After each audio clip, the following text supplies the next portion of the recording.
started. Okay, stand by.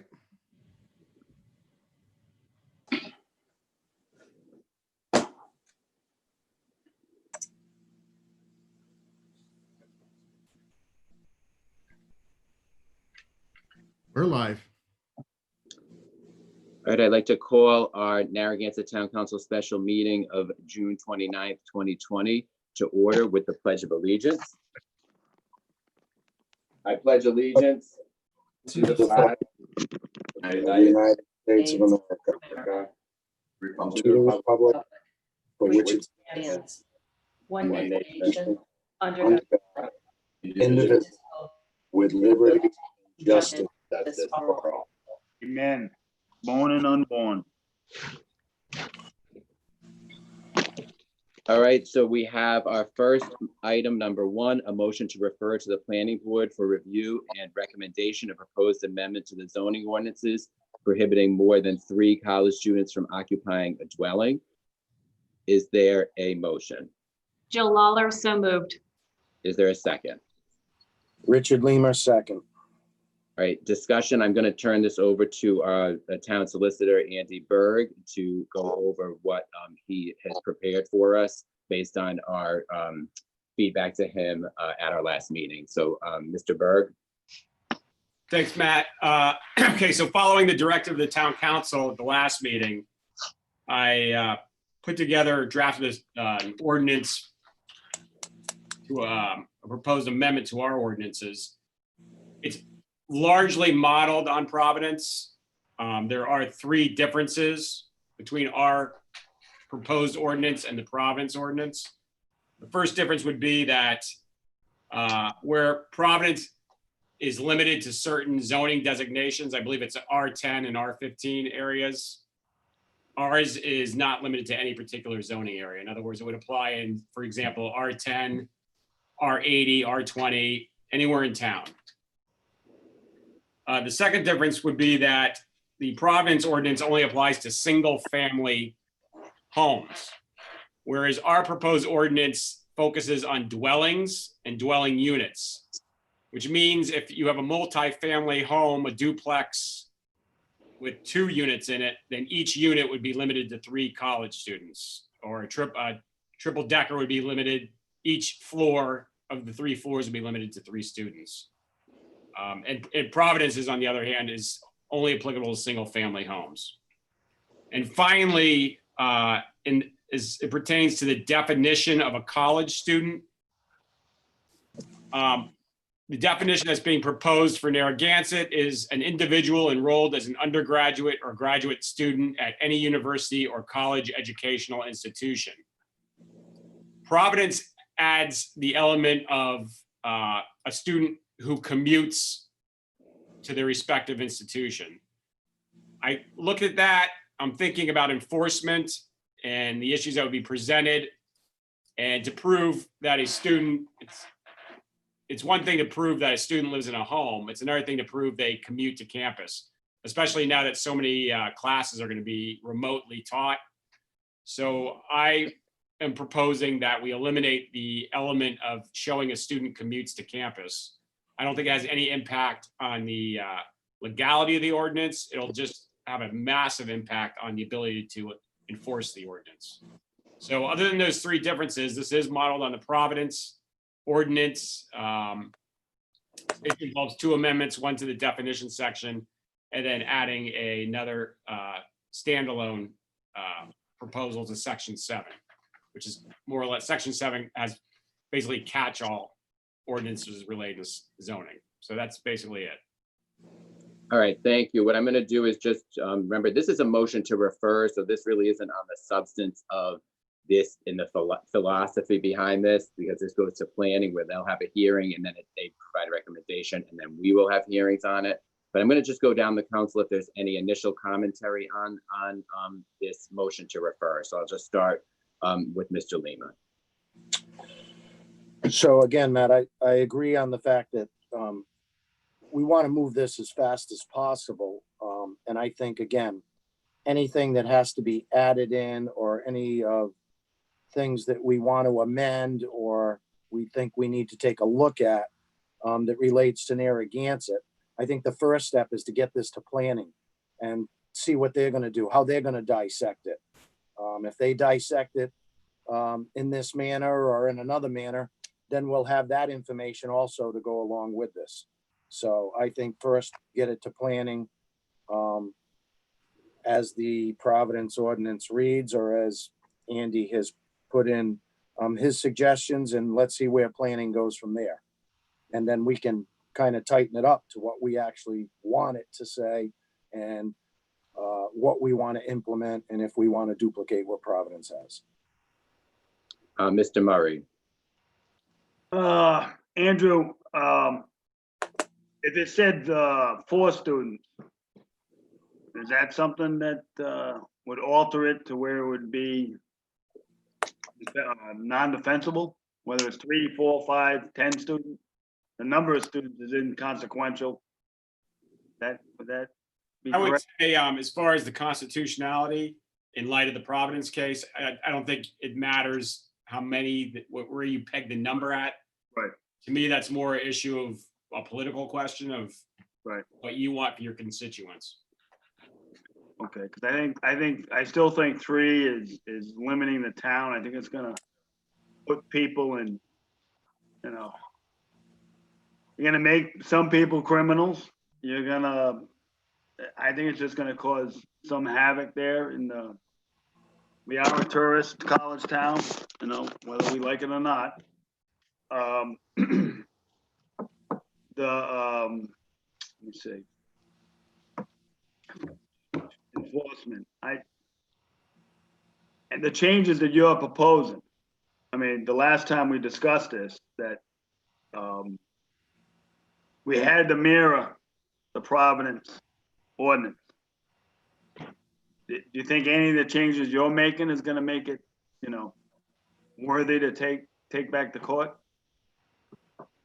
On the issues that were raised in the Providence case, no, I don't think it makes a difference.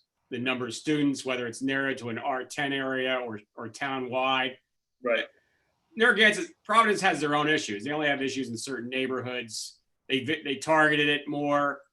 Probably would have had a different, you know, it's not a one size fits all. So I looked at Narragansett's needs, the issues we're having, the enforceability, and I tried to tailor it and perfect it, in my opinion, to fit Narragansett's needs. As far as the constitutionality goes, none of the changes I've suggested should have any impact. There will be other defenses. I'm sure that the landlords are going to have other defenses, but I don't think any, as far as the constitutionality and the issues that were raised in the Providence case, I don't think we're going to have an issue. Right. Now, if I wanted to try to amend it to 4 students, now would not be the time to do it. We have to get it back and have a hearing, and that would be the time to do it, correct? Correct. Right. I think Okay. so. I think if anything, you might have an issue going down from 3 to 2. I don't think you'll have any issue going up from 3 as far Right. as enforceability and legality. Correct. Okay. I'd like 4, but we'll just sit tight and see how this plays out. Thanks, Mr. Pugh. Thanks. Yeah, so, I said at our last meeting that I support this in concept. I still do. Giving it some thought over the last week, I do think 4 may be a little bit more appropriate, but we can discuss that down the line after it comes back from planning. But just in concept, I support this fully. I guess the only question I have, and this is something that we could add in later if it makes sense, but maybe Andy, you might be able to give me some more insight. There's nothing in here about what sort of penalty would be invoked if someone was to violate the ordinance. Does this belong in the ordinance, or is that somewhere else in the charter? There's catch-all penalties in the zoning ordinances, $500 basically per violation. A violation is ongoing every day. So there is a mechanism, there is a penalty aspect to the zoning ordinances. Mm-hmm. So fall under. Okay, Now, if you want to make the penalties more severe or less severe, that's another issue for discussion. so what we have on the books now would be $500 penalty, and then it continues as a penalty every day that you don't fix the violation. Is that right? Yeah, potentially, Mhm. potential penalties and what's actually imposed are usually two different things. And while we're on the subject, Mr. Murray mentioned making criminals out of people. These are civil zoning violations. This is not a criminal ordinance.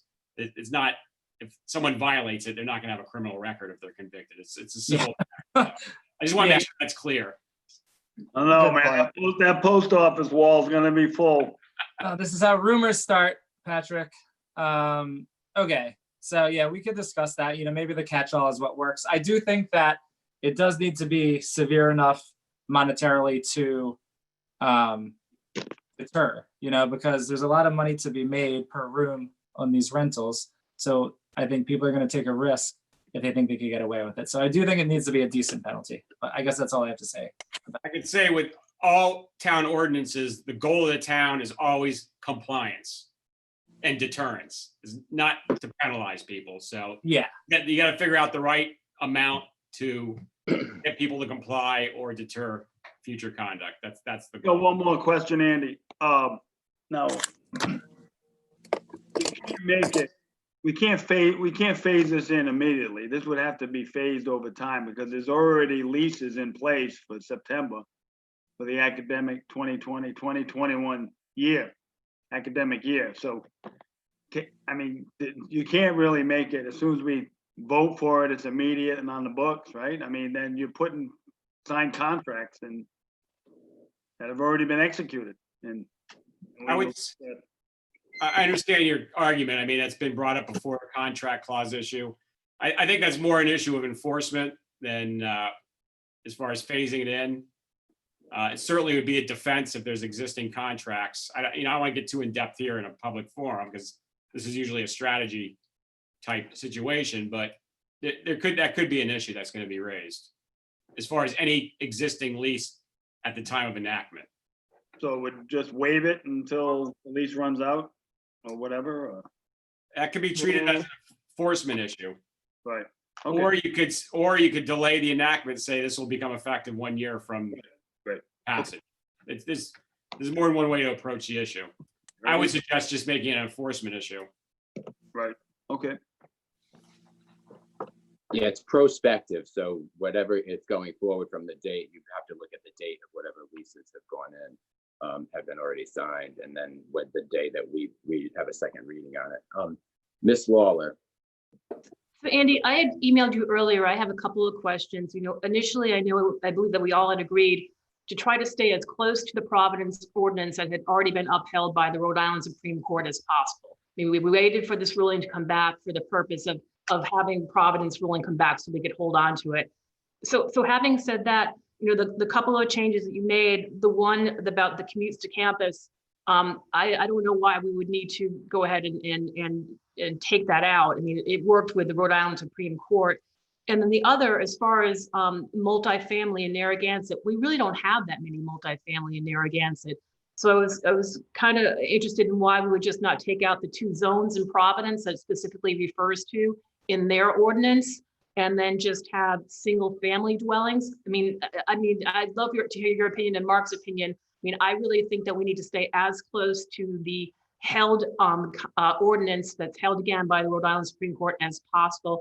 The town has been waiting a long time for this, and we've got this one shot. We've got to make it sink. I don't think any of the changes I've suggested would impact the constitutionality in light of the Providence case. I removed the commuting element because, and I have had discussions with the solicitors in Providence, and we have discussed enforcement.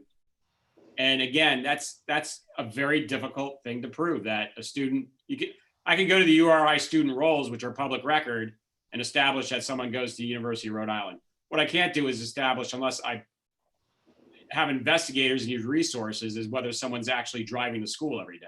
So I didn't want to leave a possible out that adds nothing to this and doesn't compromise the constitutionality of in my opinion, of the ordinance as it's rewritten. As far as whether you want to apply it to just single family homes, again, that's a political decision. I know there are some multifamilies. I know on Boone Street, I believe there's maybe a couple. There might be some in other parts of town.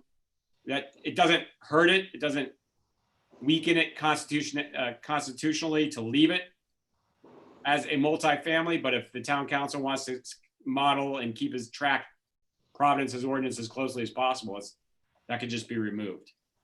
Okay. And as far as the limitations to certain zoning areas, again, that's a decision for you to make. Okay. One more question then, Andy. Since this was upheld, the 3 college students in Providence, we have on our books right now 4 unrelated college students. So this may take some time to pass, should it pass from the council to go to the 3. So would that then now be law in Narragansett? Could we start enforcing the 4 unrelated college students at this point in time? We could. And Okay. the defense that was raised in the past would not be effective this time around. As the grounds that Judge Fortunato cited in 1992, and which came up more recently in I think it was 2017, when we amended the ordinance, tweaked it a little bit. That defense is not going to be available under the Providence case. There might be other defenses that could be raised, but in my opinion, yes, we could start to enforce the 4 unrelated ordinance, as it's called. Okay, one last question for you. So whatever ordinance we do end up passing, would that then be adopted the day that we vote on it, meaning the lease would need to be signed on or before the date that the new ordinance is adopted? I think if you want to avoid constitutional contract clause issues, we shouldn't try to enforce against existing leases at the time of the enactment. Thank you. That's it for now. All right, thank you. I'm going to ask the moderator if we have anybody from the public who would like to weigh in. Matt, I just have one question regarding this now that I've heard Andy on everything. And I just want to make sure this is clear with the public as well. So when this Providence ordinance came to the Supreme Court and the decision was made, what I'm thinking here, Andy, after your discussions, is immediately when that decision was ruled upon, we now, as of that date, can enforce the 4 unrelated. Yeah, we could. And So the main defenses that- in the past right. would not hold water.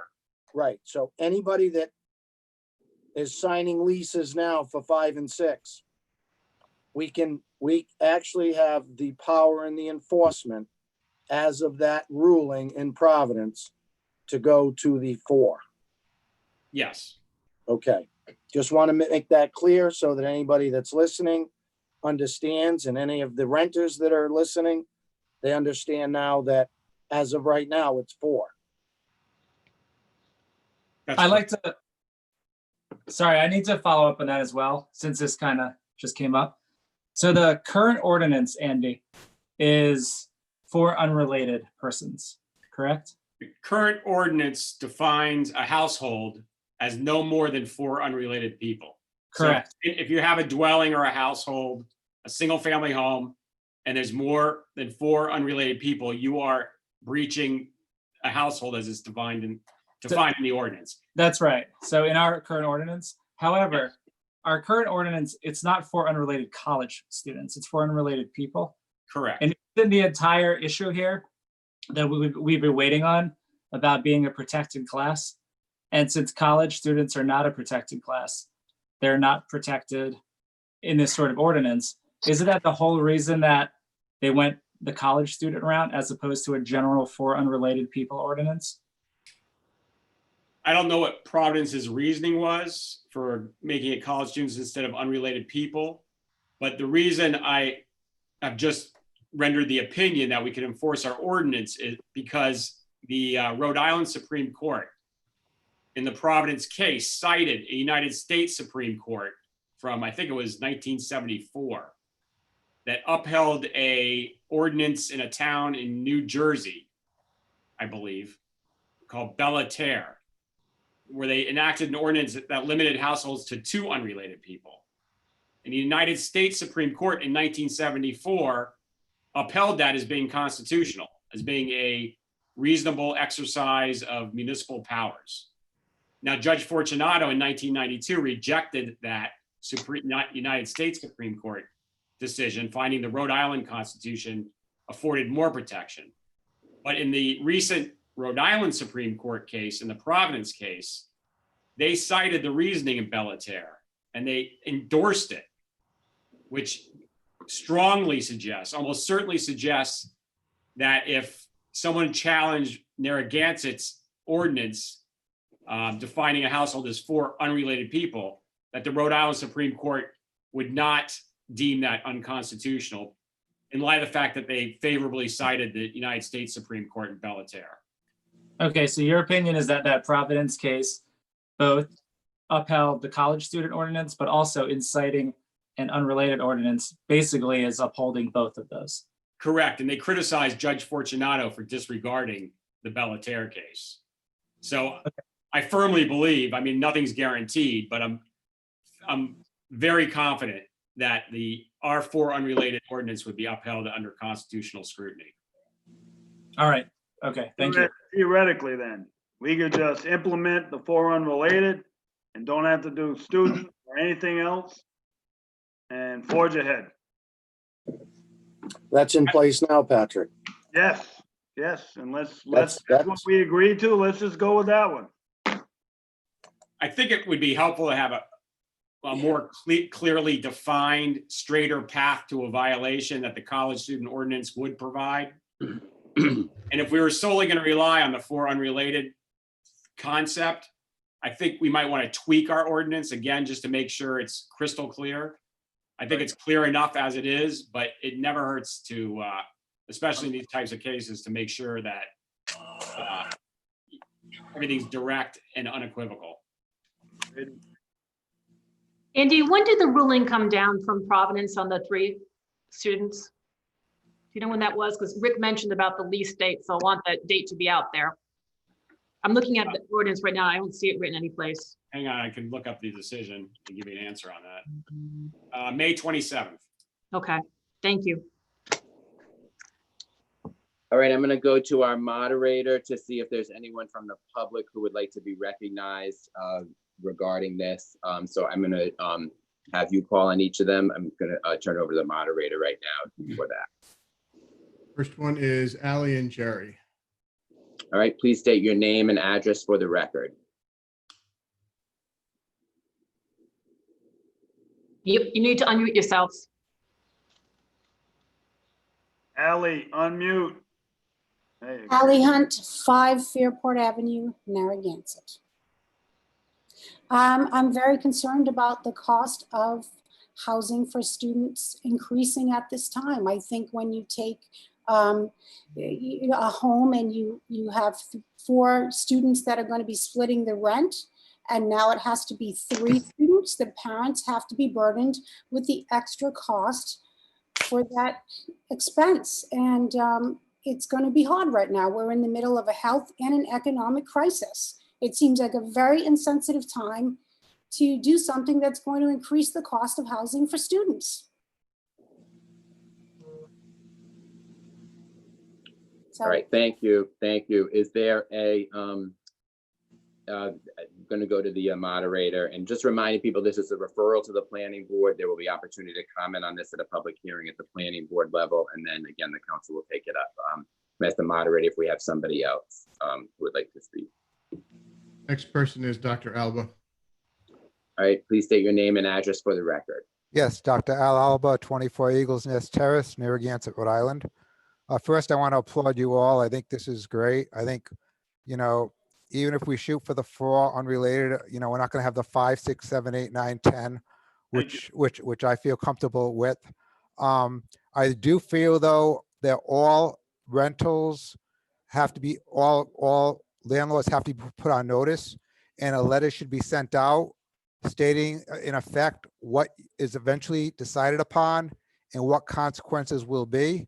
This way, no landlord could play ignorant saying, well, I didn't hear about this. I didn't read this in the Narragansett Times. I haven't listened to any of this. No one told me about this. So I think every single owner of every property should be, you know, it could be just the people who are registered, or it could even be across the board, but there has to be some way that everyone's put on notice that in fact, if they do violate this ordinance, there will be consequences. I think that's very, very important because we know how lawyers can be.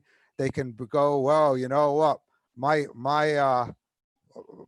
client never knew about this. No one told him about this here. And no, even though he's discussed this here. So there's got to be clear consequences, and it's got to be written and documented so no one can claim as being ignorant of the fact. And also going forward, I think we have to, I know this is on the side, but we have to ensure that we don't have spot zoning. We have to ensure that when you have a residential plat or development that has 3 or 4 bedrooms, we're not going to have the zoning board able to approve 6, 7, 8, 9, 10 dorm-like size houses. This is unheard of, and I just shakes my head that the zoning board was ever allowed to do this in the first place. So, but hopefully we can take we could going forward, we can take measures so this will not happen in the future, because it's a shame when you have these people who lived in these houses and worked so hard all their life to live in these beautiful houses, and then their views are taken away from them, their peace is taken away from them, and it's just really a travesty. So thank you very much. I applaud all of your efforts. Thank you. All right, thank you. I'm going to ask the moderator if we have other speakers from the public. Next person is Catherine Siliberto. All right, Catherine, name and address for the record, please.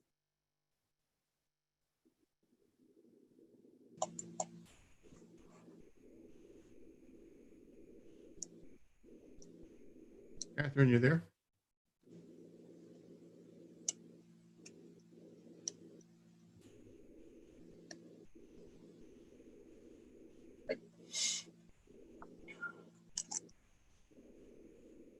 Catherine?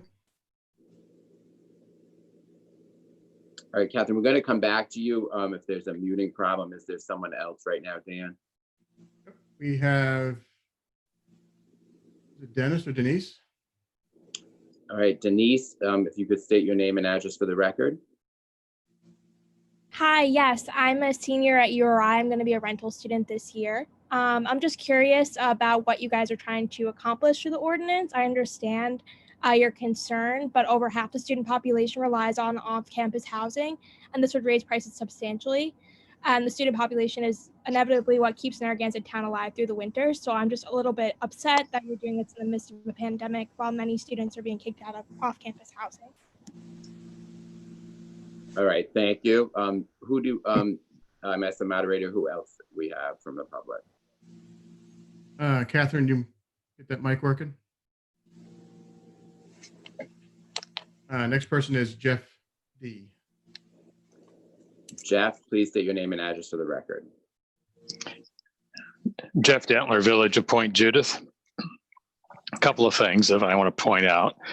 Oddly enough, in our mailboxes throughout our neighborhoods, we got a flyer from a realtor that said, walk to Sand Hill Cove, see ocean views, a 6-bedroom, 2-bath house property as an investment only property, and you will earn $62,000 per year in income from rentals.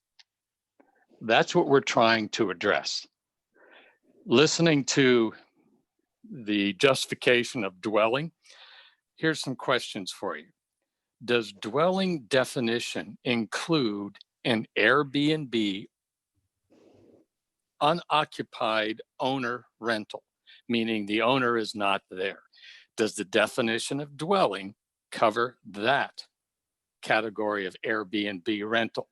Reason being, any rental now that's a single dwelling renter can switch themselves to Airbnb and get around this ordinance. That's the question. Second, does the dwelling include units of a boarding house and rooming house as well? And then the final comment I have, I think it's very good to get rid of the commute aspect, because that's just one more clause that you have to guarantee that you've covered in going after an owner, or excuse me, a rental unit. If you get rid of that clause of commuter, that makes it cleaner. Thank you. Thank you. Who do you have next, Mr. Moderator? Next person is Jay. All right, Jay, please state your name and address for the record. Yes, my name is Jay Rumis. I'm a student at URI, and I'm the president of the URI ACLU, and I'm a former delegate to the Board of Education. I just wanted to say that I believe Denise brought up, and it was a very good point, URI, just because of restrictions due to COVID-19, they just evicted roughly a third of their on-campus student housing population. That's 1,800 people. They're now searching desperately for housing. And as you know, Narragansett plays a huge role in that, a huge role in the off-campus population. The housing market is already strained as it is, with close to 10 groups per every listing I have observed. There are 10 groups bidding for it. And this would further throttle the housing market. So if you will not consider scrapping this, I at least urge you to consider delaying it or delaying the implementation of it, because we live in a very, very uncertain time. And right now there are thousands of students who might not even be able to get housing. So I think it's a very bad time to put this forward. And quite frankly, it's predatory to pass it at this time. So thank you. And I hope you consider that when you refer this. All right, thank you. Who do we have next? I'm going to ask our moderator. Next person is Steve. All right, Steve, state your name and address for the record, please. Hello, can you hear me? Hello. Yes. Yes, Stephen Ferrandi, 44 Sylvan Road, Narragansett. Thank you, council members. I don't agree with the last caller. That's not exactly what I wanted to say, but you know, URI is kind of the reason why that's happening is because of the social distancing. And you know, we don't have any people in these neighborhoods. These houses are going to load up with 6, 8, 10 people. That's not really the Narragansett issue totally. I understand the plight of it. So there's a little history about the whole thing. They're basically telling the neighborhoods that what they tried to get 25 to 28 years ago, we can still go with a 3-student ordinance or a 3-person unrelated ordinance if we really want to. So there's been a lot of degradation in these neighborhoods for a number of years. I think that Providence did this to make sure they still had some single-family neighborhoods left, and it was critical that they started off with this demographic that started off with 3 college students. That's the primarily one in the winter time. I don't think we should veer from that number. I know, Patrick, you want to go up to 4. That's your prerogative. It should have been 3 all along. I know there's been a lot of water over the bridge and all that. And then as your solicitor stated, it's still a little unsure about the 4 unrelated or some related. They have to, you know, tighten it up, make some changes and all that kind of stuff. So I think you're better off with the 3. Stay with that number. It's where the neighborhood should have been 25 years ago, and we would have seen all of this degradation what we've seen. I'm someone that lives in one of these neighborhoods, along with a lot of other people. And I'm sure other people have seen it in their other neighborhoods. They're definitely afraid of the investor community coming in and just putting up these big houses and renting to multi-level people. And Narragansett can't fix everyone's problems, but it certainly should fix the residents that live here and vote here's problems that have to put up with this for a number of years. Thank you. I hope you go with the 3 and you stay with that number. And then, you know, Andy, if you're okay with all of these changes and you think it's all right, and that's your word, you know, that's fine. You might be held to it, but you know, thank you for doing that. Thank you. All right, thank you, Mr. Ferrandi. I'm going to ask the moderator who we have next on the list. Next is Harry Schofield. Okay. Please state your name and address for the record, please. Yes, good evening, everyone. Harry Schofield, 9 Atlantic Avenue, Narragansett. First of all, I want to thank you all for moving forward to get this done. Secondly, I want to echo Steve's point. Again, 3 is better than 4. You all saw from the last town meeting that there's overwhelming support for 3. As you all know, again, I chaired the subcommittee that put forth this 4 unrelateds ordinance because we knew we couldn't achieve 3 at that time, but everyone did want 3, and 3 is better than 4. And there's no reason now we can't have 3. And that's what was agreed on at the last meeting. Just a couple of points. I do agree with Jeff Detler's comments to eliminate the commuter phrase. Andy, I appreciate the work you did on this, and it seems good to me. I mean, I presume that this covers all residential, zones in the town. I mean, I guess I would worry to make sure that it's not exclusionary in any way, because obviously a complaint could be made about that. So I presume that it covers all the zones in town, all the residential zones. And that's actually a question. I'd like to have an answer to that.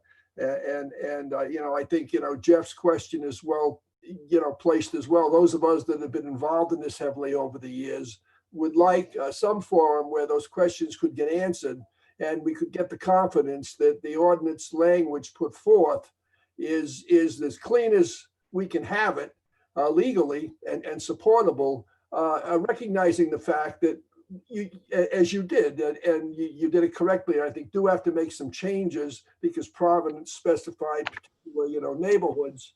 And the problem in Narragansett is that it's all over town. And so we need it to be universal as to neighborhoods, and hopefully it is. The one other question I have is why, and I was just reading, it's a very short ordinance here, section 3, this ordinance shall take a dwelling or dwelling unit shall not be occupied by more than 3 college students unless the building in which the dwelling is located is owner occupied.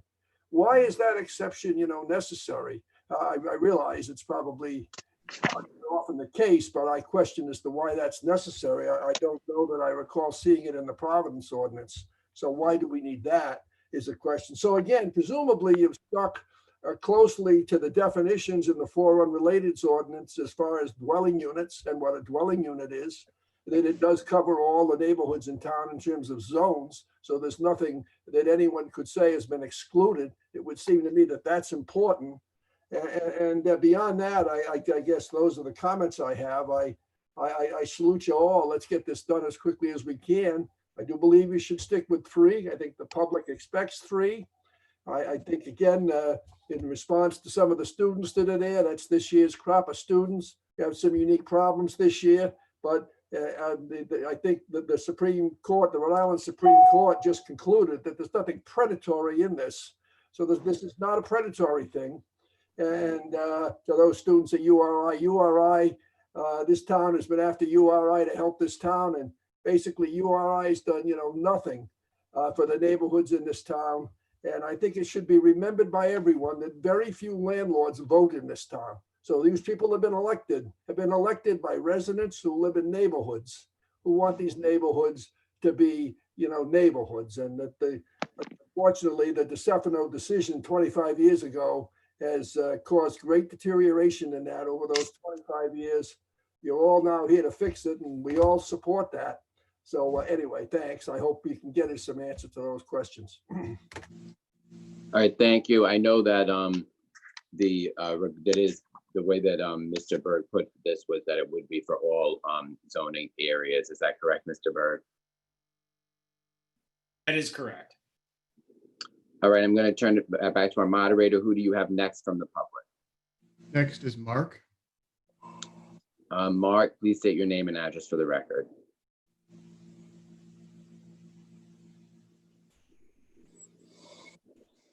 Mark, you need to unmute your microphone.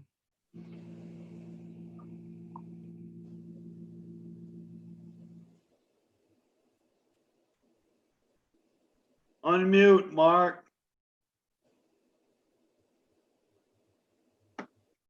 So Dan, we have Mark and Catherine. Let's move on and we'll come back to them.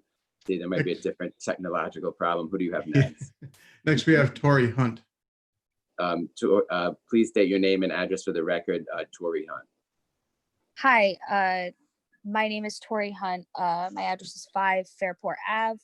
I have lived in this town forever, since I was born. I am now a senior at URI, and when I went to URI, my parents actually moved houses within Narragansett, and they got a smaller house so I could live on my own at URI. And for the past 3 years, I've rented. Last year, I was in a year-round rental, and then I was going to study abroad, so I had to get a student rental.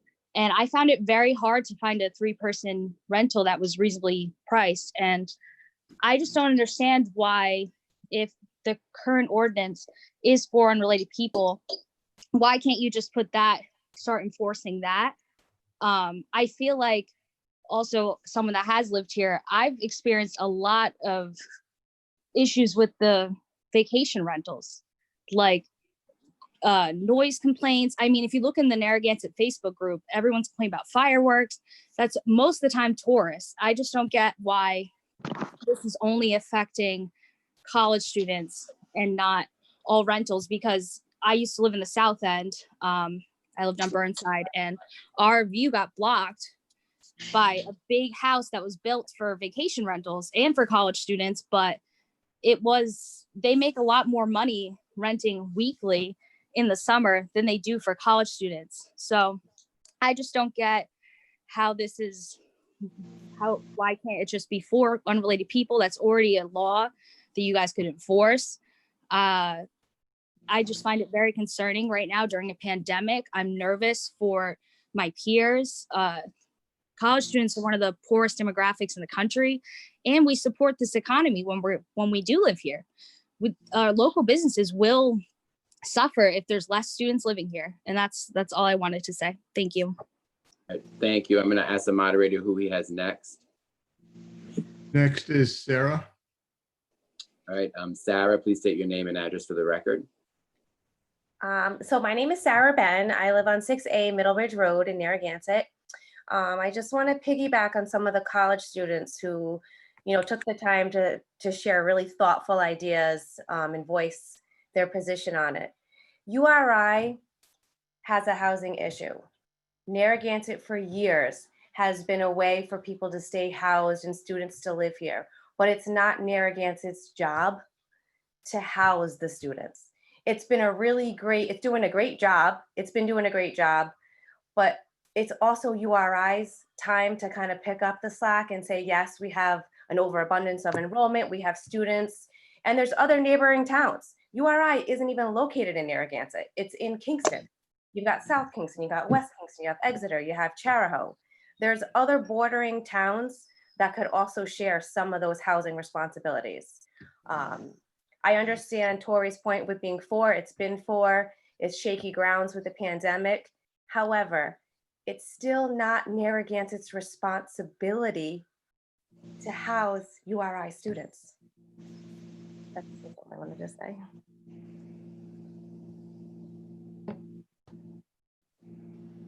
All right, is there any, thank you. Dan, who do you have next? Next is Bob. All right, Bob, please state your name and address for the record. Yes, my name is Bob LaFoley. My address is 21 Ocean View Drive in Narragansett. And I'm a property owner. I live at this address full time. And in addition to that, I also have a rental property, a 4-bedroom rental next to this residence as well. And been managing that for a few years now and never had an issue with the police being called for any reason. It's looking at this ordinance, and this is, greatly going to impact myself and the students, the good students that we rent to. Like I said, we've never had an issue, and I feel that this ordinance, although well-intended, it's going to impact good property owners like myself and good landlords. And I don't think it really takes into account enforcement so much in the existing town rules. In other words, there's a lot of problematic houses in the area in Narragansett, obviously, and some people have a right to be upset. However, I think what needs to be done is there needs to be better enforcement of existing laws in town. And if a landlord fails to address issues with either the zoning or the police department, they should have consequences, fines, for instance, more fines, and also revocation of their rental licenses and their privilege to rent properties. I think that this ordinance is going to address the root problems here of people who are improperly managing their rental properties. I thank you for your time. I appreciate it. All right, I'm going to ask our moderator. I know we had 2 people who were unable to be heard. Are we down to them, or is there still anyone else before them? Yeah, still one more, Paul. Okay, Paul, state your name and address for the record, please. Paul Zonfrillo, 7 Windward Circle in Narragansett. 4 is failure. 4 is failure. Passing anything that's no more than 4 is a failure. because it's the impact of thousands of people in our neighborhoods. And the other thing people aren't realizing is that, you know, as Mr. Dentler pointed out, it's the advertising that goes along with it. So the Narragansett dream is that you can have a free property, right? You can have a free rental property. You can, you know, just all you have to do is rent it out, and they list how much, you know, is in those listings. I hope that we stay with the 3, and I appreciate you guys going through with that. And just a quick thing that apparently 2100 sent email out to the URI students looking for kind of the sympathy. And, you know, I am sympathetic that the costs are going to go out, but as that other person that dialed in pointed out, it's not our responsibility. And it's not our responsibility to house URI students. And to hear that one gentleman say that this was predatory, I thought that was quite ironic, because I can tell you the residents feel like it's been predatory on us for decades. So, and you can already see people chipping around the edges of this, you know, you can already see what's going to happen. There's going to be sympathy. There's going to be, everybody's going to go to the top of the list of complaints. Let's make sure the residents are at the top of that list, not the students, not the landlords. So thank you for pushing this forward, and look forward to seeing 3. All right, thank you. So let's try those last 2. I'm going to ask the moderator if we can encourage them and see if there's a way to get around the technology. Who's the first one? First one's Mark. All right, Mark, please state your name and address for the record. Please unmute if you have if you're on mute in any way from your telephone or from your device.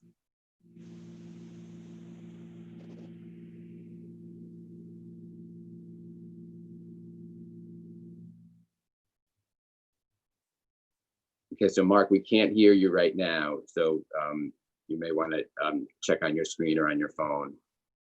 We'll tell you once we can hear you.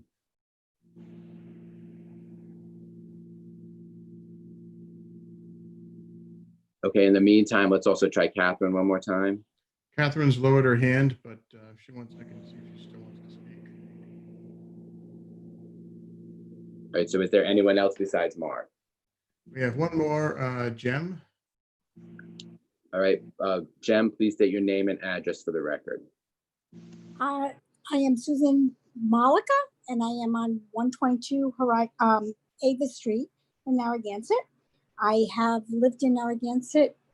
I've been a summer resident of Narragansett for my whole entire life. I have 5 relatives that live in Narragansett all year round. And I just have concerns about the fact that we're not also taking into consideration that all of the property values in Narragansett are increased because of the fact that we are a community that can rent in the summer as well as in the winter. And we also have low taxes because the people who own property in Narragansett, who don't educate our students here, who don't use the town services, are also paying town taxes and are taking care of our properties incredibly.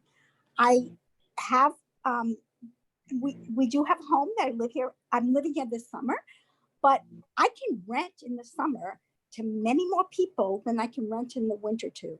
And my neighbors in Narragansett have complimented the students that live here as people who help them, because I'm very, very, very particular about who lives in my home.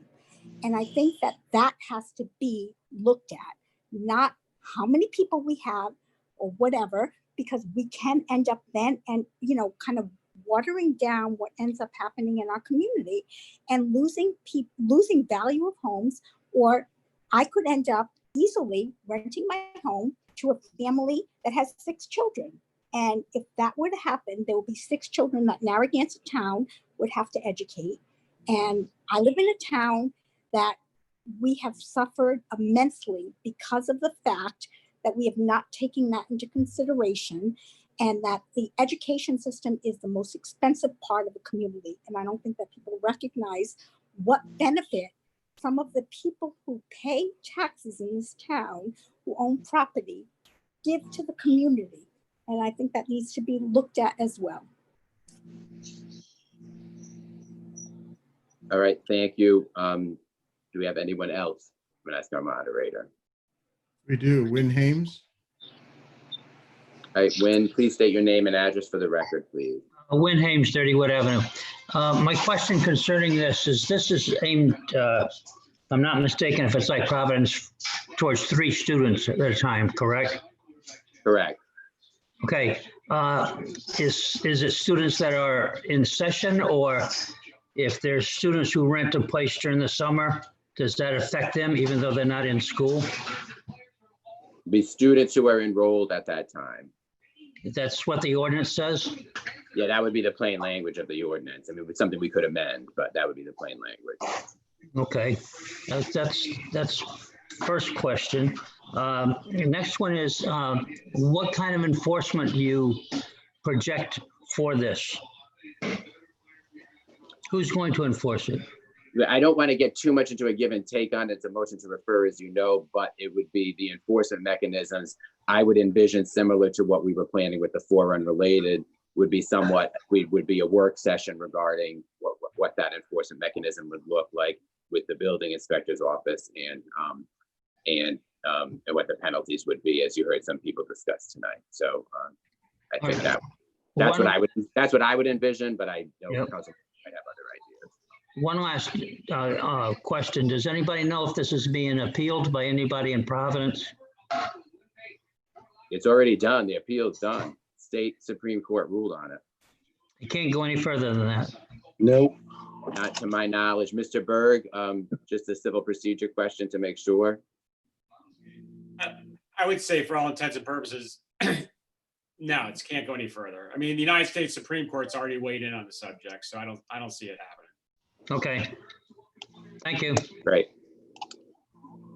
All right, so Mark, we're gonna try Mark one more time. I saw him out there. Can you try one more time?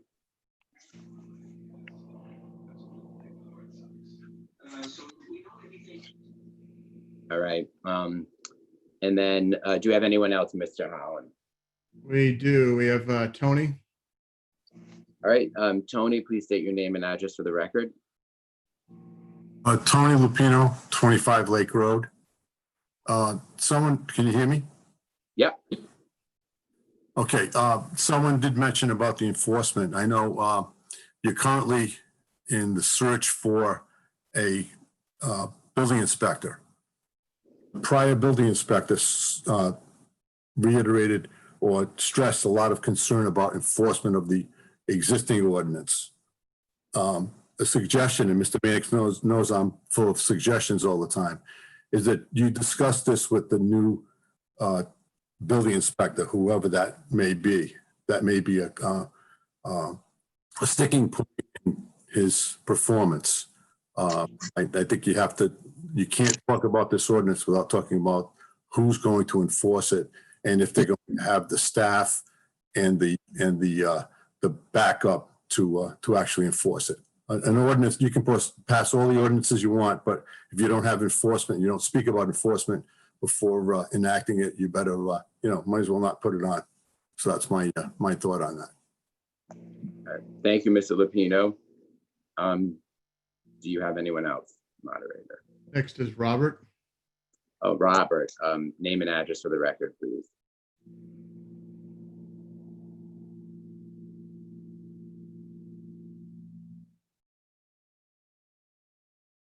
All right, so Robert, we can't hear you, unfortunately. So if you have a mechanism that you can unmute, there's whether it's by phone or by your iPad. Can you hear me now? Yes. Robert, yes. Yeah, this is Donna Benson, Robert Ireland. I'm using his computer. He's my husband. I live at 70 Avis Street in Narragansett. And I do have a rental on my property. It is a year-round rental. My street has college kids that are renting or did rent last year. I don't have any problem with the college kids that were living here because they were well-behaved kids. But when you say 3, there were 7 kids in and out of that house through the whole shutdown, and coming in and out when we were not supposed to be going out, without masks, and in and out, and blocking up the street, beer kegs bringing in. I don't know if there is a way that it's a 3-bedroom, so I'm assuming that they were renting to 3 college children, but I know there was 7 living there. When I called the town about that, because I was concerned of so much in and out, there's nothing they can do about it. Through the pandemic, that was a problem for us, that there were so many in and out. How do you regulate the fact that you've rented it to 3, but there are always more than 3 over there? That's a good point, and that's covered by sometimes with other ordinances. We've had other suggestions come from people. In terms of this, the council was very clear to be focused on the Providence 3 student language, and we are aware that there are other issues that people have touched on in this conversation. But in order to get this ball rolling, there was the sentiment was to focus on that first ordinance, and so we point is well taken. Is there anyone else, Mr. Holland? Just Mark. Right. And if we want to keep his number for future reference, so that maybe we can call him offline in the coming days to see if there's a way that we could accommodate him in the future, because there's going to be other opportunities to speak on this. This is a referral to the planning board on this item. So I'm going to, now that we are done with the public portion, I'm just going to run through the council for any final thoughts before we call the vote on referring this to the planning board. Mr. Lima. I have no comments at this time. Mr. Murray. No further comment. Mr. Pugh. No comments for now. All right, Ms. Lawler.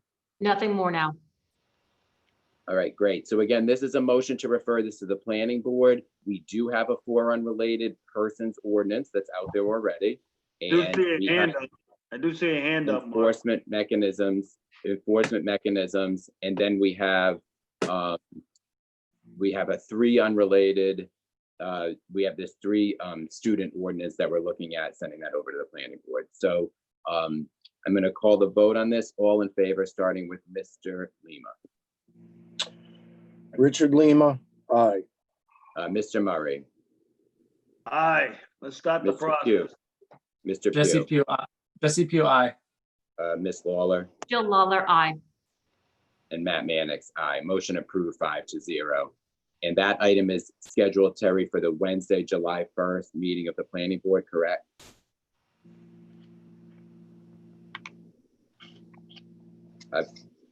Terry? Sorry, yes, that's my understanding. Wednesday, the 1st, was that 6 p.m., Mike DeLuca? Yes, 6 p.m. Yes, it is. All right, number 2 is a motion to reconsider the November 18th, 2019 vote amending restrictions on the Class A alcoholic beverage license for Pier Liquors Incorporated, doing business as Pier Liquors. Is there a motion? So moved, Jill Lawler. Is there a second? Richard Lima, second. All right, so this motion, as you can see from how this is put on the blue sheet, is related to the 3rd item on your agenda, which is this renewal of this license. As you are all familiar, when we have motions to reconsider, then you resurrect the original motion. So in the initial offers that Pier Liquors made to the town, they had requested the removal of a restriction to transfer their liquor license to somebody else. That restriction had been in place for Pier Liquors for over 10 years. As I recall, the council members were generally comfortable and supportive of granting this request, but we could not include it in the purchase and sales agreement that was signed between the town and Pier Liquors because it related to the liquor license and its renewal. So it wasn't an appropriate term for the purchase and sales agreement. So last fall, the liquor license renewals came up, and so it was the appropriate time to act on this request. And the request was again to lift the restriction on Pier Liquor's ability to transfer its license to someone else. So between those public hearings on the liquor licenses and the actual votes to renew those licenses, I recall that the council had never acted on removing this restriction. So at the time, I asked our town solicitor and town clerk what I should do. Ultimately decided I would move to amend the liquor license to remove this restriction on the night of the vote. So I had no idea how controversial that was going to be. I thought it was a simple amendment that council members had all been aware of. It had been discussed in executive sessions, but afterwards, resident of the town, Carlene Town, who's an avid proponent of moving the library to the IGA building, filed a complaint alleging that our amendment, the amendment that night sought by Pier Liquors to protect its future ability to transfer its license violated the Open Meetings Act. So the Attorney General issued in the June 9th, 2020 letter opined that the town violated the Open Meetings Act by not including this proposed amendment in the notice of the meeting at which the council renewed liquor licenses across the town. So the town plans to challenge that finding by the Attorney General in the coming months, but for now, we must comply with the office's directive that the council reconsider and revote on the renewal of the Pier Liquors license, with this amendment included in the meeting notice and on the agenda. As you can see, it is here. So if all of this seems a little bit unnecessary to everyone, you're not alone. In my opinion, this has been a waste of time. It's not provided any more benefit to the public. It's not made the public interest any better off. It's instead part of a game that's being played by the people who want to move the library at any cost. And the sad part right now is that a small business, namely Pier Liquors, is essentially collateral damage in this game. So that's the reason we're here. We're revisiting and revoting on a liquor license that we approved months ago. One other thing that this episode reveals is that the move the library at any cost crowd has always intended to grab the Pier Liquors space and kick Pier Liquors out of the pair. There's a current signature gathering initiative inspired by former Councilwoman Bonanno that includes language that would empower future council to kick Pier Liquors out and grab that space for the library of the future. Pier Liquors does not want to move. It simply wants to be able to transfer its liquor license to other family members down the road. So that's why we're here where we are right now. We have a reconsideration motion before us first. That allows us to procedurally reach the second motion under Robert's Rules of Order. So first, I'm just going to call, unless there's any comments on the reconsideration, I expect the big conversation will be on the third item. So we have a motion. Is there, I'm going to call the vote unless somebody has something they want to say before the third item. Yeah, I have a few things to say. Okay, go ahead. Wow, I didn't expect that sort of introduction to this item. So this is to basically remove one restriction from the existing liquor license. My only question would be for Mark Davis, the town solicitor. Mark, is there any risk in making this amendment while the PNS for the liquor store is under litigation?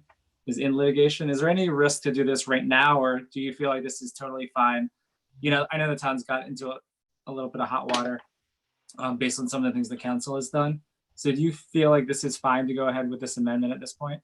Yeah, I think this is completely independent of the litigation, Jesse, and the town definitely has the authority to make this change. Okay, all right, thank you. That's All my right, so only. this is on the motion to just reconsider. And this was a 4-1 vote originally. So all in favor, I'm going to start with. Wait, I got a question. Mark, you're up again, Mark. All right, we signed a purchase and sales agreement with Pier Liquors. But in the restrictions of a previous town council in 2006, says the retail area shall not exceed 2,500 square feet. I mean, weren't we trying to sell them even more square footage? So wouldn't those two be in conflict? That would have had to, if that deal had moved forward, Patrick, we would have had, the town council would have had to modify that if that entity that owns Pier Liquors was the entity that was purchasing that second floor at the time. Well, when do we have to change the ordinance, the restriction first before we, execute a purchase and sales agreement? Well, there was a lot of diligence and there were a lot of things that had to be done in the interim. That, it was a long due diligence period. There's condo docs. There was a whole set of things. So there was plenty of time to do it. And at the time, the liquor license was, as you know, coming up for renewal.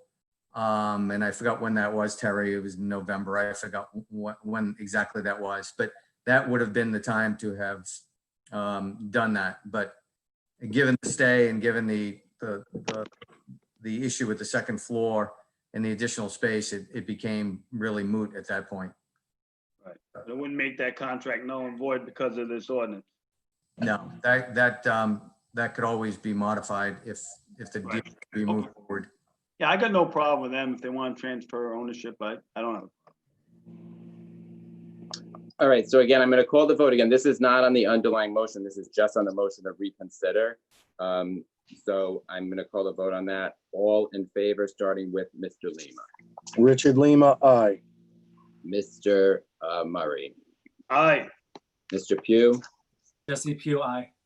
Ms. Lawler. Jill Lawler, aye. Matt Mannix, aye. Motion to reconsider approved 5-0. The next item is a motion to renew the Class A alcoholic beverage license for Pier Liquors Incorporated, doing business as Pier Liquors through November 30th, 2020, and remove the restriction on transfer of ownership. Is there a motion? So moved, Jill Lawler. Is there a second?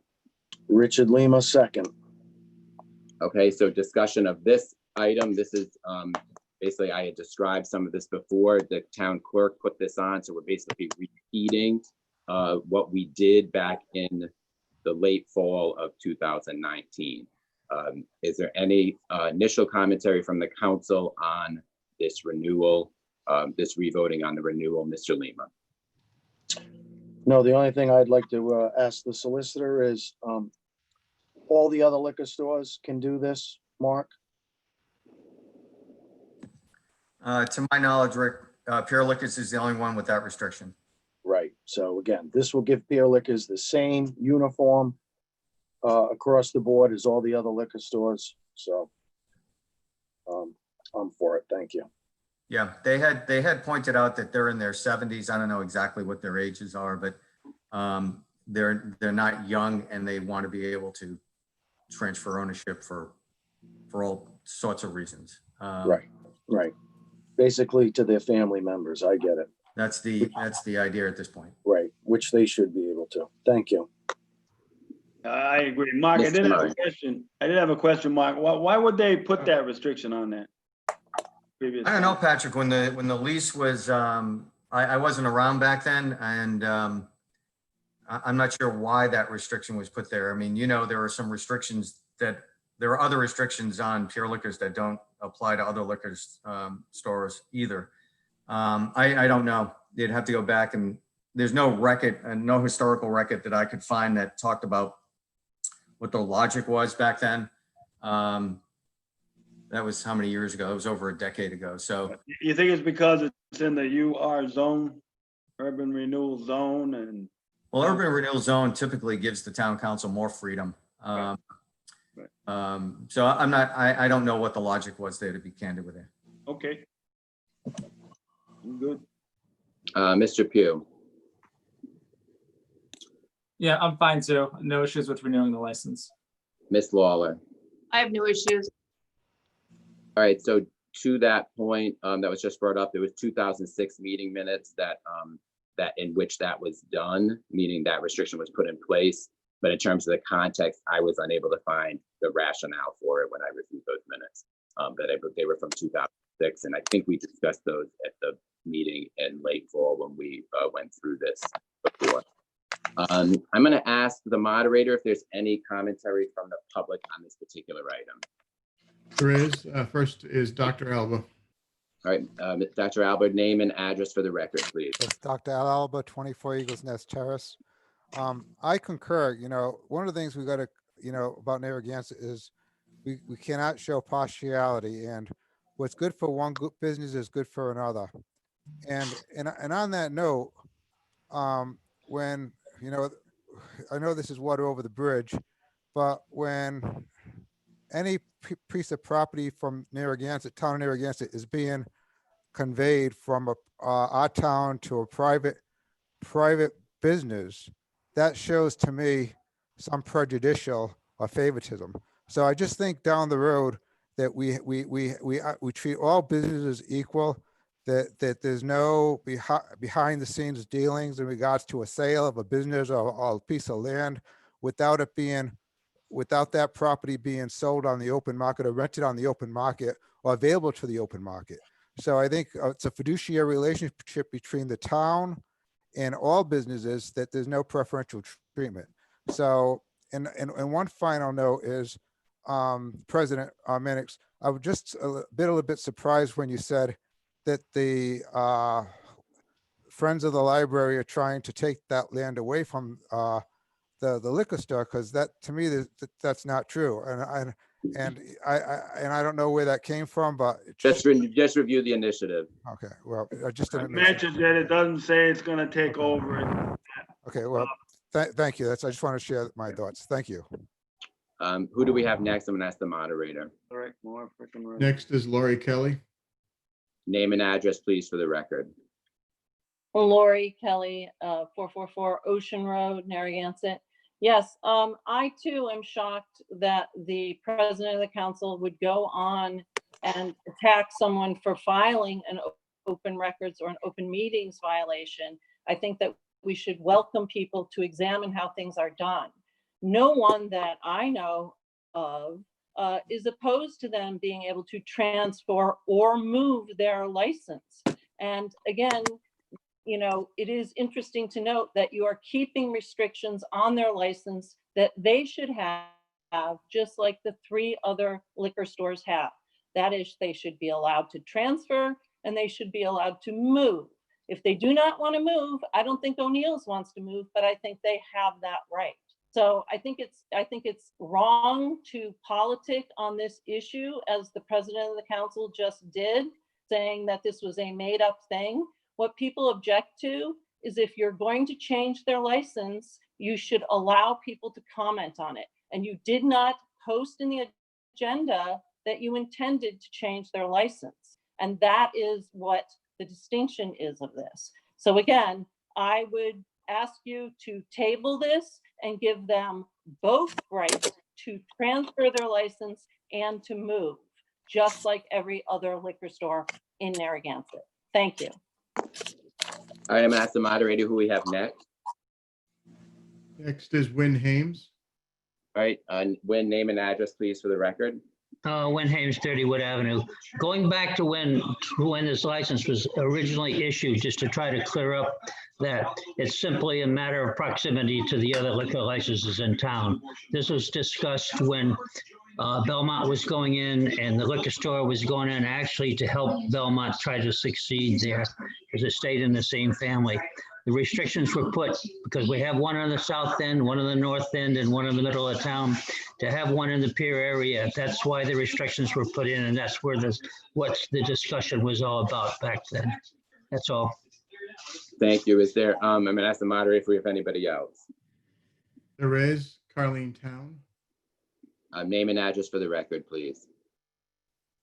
Arlene Town, 240 Woodhill Road, Narragansett. Can you hear me? Yes. Okay, first of all, I want to take exception to the fact that Matt Mannix claims that my Open Meetings Act violation claim was unfounded. It was founded. In my opinion, you said, in my opinion, a revote on a liquor license does not protect the public or make local government more accountable, which are the supposed goals of the Open Meetings Act. I dare you, how can you say supposed goals? I caught you in a violation. I have absolutely no problem with Pear Liquors renewing its license, moving locations, etc. I caught you in an Open Meetings Act violation, and you think you're above the law of the town of Narragansett and the Attorney General's office, and you got caught. You got caught, and you shouldn't be blaming it on me as a library supporter because you did something wrong. Thank you. Thank you. Is there anyone else from the public? Nope, that's it.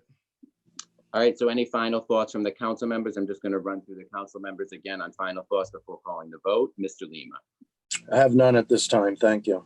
Mr. Murray, Yeah, that voter initiative is out there. If you support that, if you want to put the library question back on the ballot, it does not mean that the library, that the liquor store has to come down. It's not one thing or another, okay?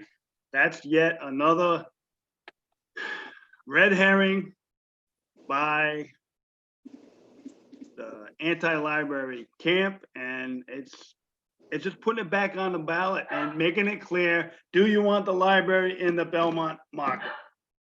And it's not one thing or the other thing.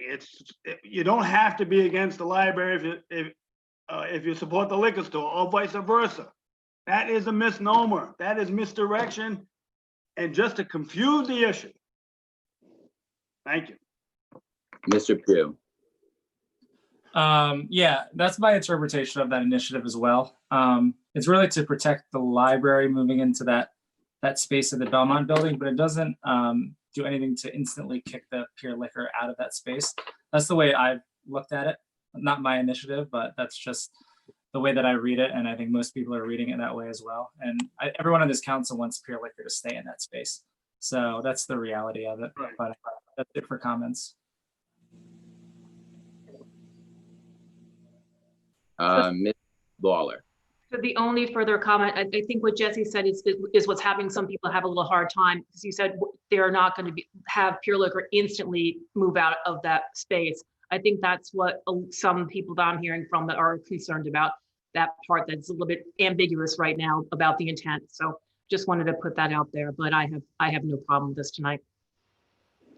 And that's correct. And the council members, they can make promises to Pure Liquors right now all they want, but if the council's empowered to remove Pure Liquors, the council will be changing in November. So there will be new people on the council, and that I want to point out that concern that Pure Liquors has. Right now, they just want the ability to transfer their license to their fellow members of their family. And again, I reiterate, revoting on this I don't see why revoting on this 6 months later is better for the public to go through the same conversation we had then. I'm going to call the vote. All in favor, Mr. Lima. Richard Lima, aye. Mr. Murray. Aye. Mr. Pugh. Jesse Pugh, aye. Ms. Lawler. Jill Lawler, aye. Matt Mannix, aye. Motion approved 5-0. And finally, I'm going to look for a motion to retire to executive session to the town council in accordance with Rhode Island general laws, section 42-46-4 and 42-46-5, subsection A. Litigation in accordance with Rhode Island general laws, section 42-46-5, subsection A2. 29 Sylvan LLC et al. Versus the town of Narragansett et al. Washington County 2020-0112. Bonanno versus Mannix et al. Washington County 2019-0037. Love Your Library et al. Versus Mannix et al. Washington County 2019-0495. GP Peer Retail LLC versus Town of Narragansett et al. Washington County 2019-0499. Riley versus Narragansett Pension Board, Washington County 2019-0445. GP Peer Retail LLC versus Narragansett, Washington County 2016-0067, Washington County 2017-36, and Washington County 2018-31. Is there a motion? Jill Lawler, so moved. Is there a second? Richard Lima, second.